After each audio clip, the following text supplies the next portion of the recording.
जिले के साथ साथ कोलकाता में भी निजी अस्पतालों में आपातकालीन सेवाओं में सुधार के लिए Paschim Bangal clinical establishment regulatory commission कार्यशालाएं जिले दर जिले आयोजित की जा रही है।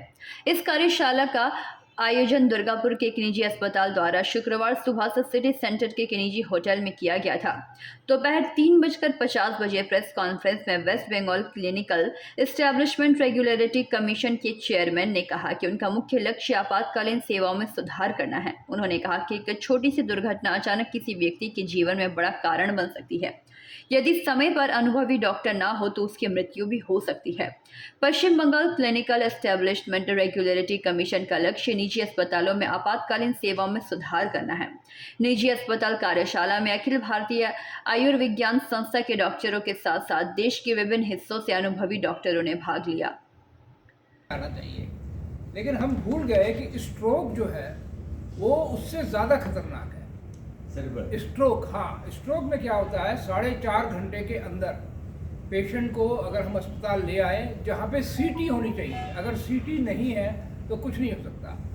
अब हम एक मुहिम चलाने वाले हैं जिसमें पब्लिक को ये बताया जाए कि आपको कैसे मालूम पड़े कि मुझे स्ट्रोक हो रहा है या हो गया है। स्ट्रोक होने के बाद अगर हम 4.5 घंटे बाद पहुँचेंगे तो हम क्लॉट को डिसॉल्व नहीं कर सकते, फिर हमको कंजर्वेटिव ट्रीटमेंट करना पड़ता है, जिसका मतलब ये है कि पेशेंट बेड पे रहेगा 6 महीने, 6 साल, 8 साल, 9 साल, कुछ पता नहीं है।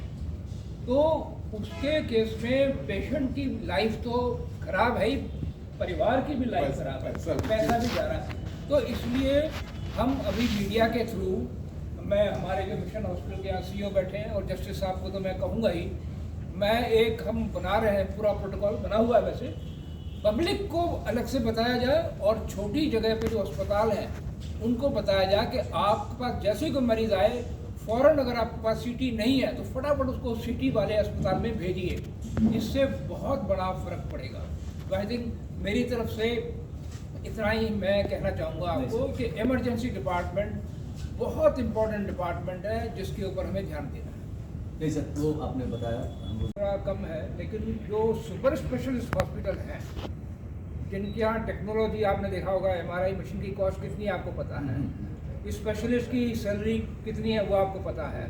तो अगर हम सारे पेशेंट गवर्नमेंट स्कीम के पास भेजेंगे ना तो वो सर्वाइव नहीं करेंगे। इसलिए कुछ पेशेंट कैश वाले आते हैं, कुछ प्राइवेट इंश्योरेंस वाले आते हैं, तो क्रॉस सब्सिडी से काम चल रहा है। तो यही एक तरीका है इसको आगे बढ़ाने का।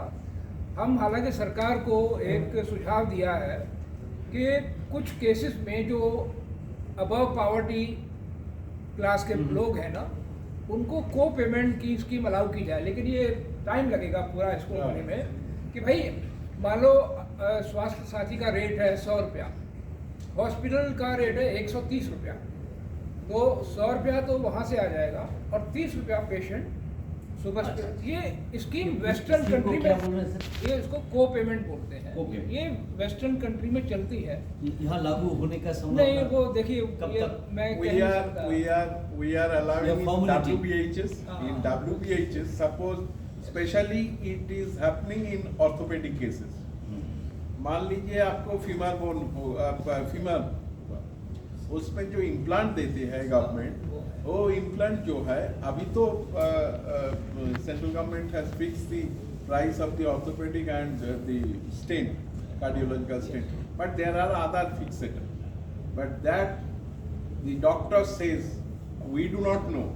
The doctor says that I want to use this particular implant and the cost is such, and if you insist Shastri or whatever might be, I cannot take the responsibility.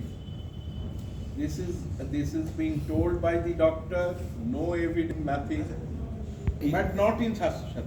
But sir, about the free, but sir, Durgapur से निमाय दास की report, PVTV news.